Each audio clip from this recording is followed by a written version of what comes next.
The Bank of England wrote to all the central banks this week asking them if their systems can accommodate negative interest rates. But first of all, let's get this out there. So Sam Woods, the Deputy Governor of the Bank of England, has said this does not mean that we will employ a zero or negative rate, but the banks need to be operationally ready. Okay, so a few things.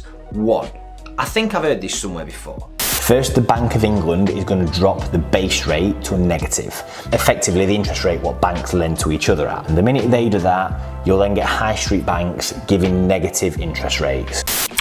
Stop it. Okay, so why are they doing it? Well, it's to encourage people to not hoard cash and to invest in the markets or spend it, and also to lend money from the banks and spend even more, which keeps the economy going. Because negative interest rates means you lose money if you save it, but you can borrow very cheap, or in theory for free, if banks reduce their lending rates to match savings. Or imagine if mortgage rates actually went negative and banks paid you to take their money. So what does this mean for you? Well, for savings, the low interest rates you're getting at the minute are going to get even lower, and more than likely they're going to go negative, meaning that if you give your bank £100 today, tomorrow it's going to be worth less. A negative rate of -1% means in a year your £100 will be worth 99.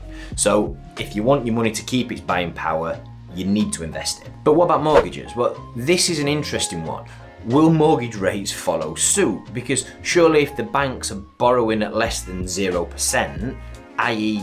they're getting paid to take the money, they should pass those negative interest rates on to you, the lenders, to buy your houses. In reality, I can't see this happening. And a lot of flexible and tracker mortgages actually have somewhere in the small print that the rates cannot go below 0.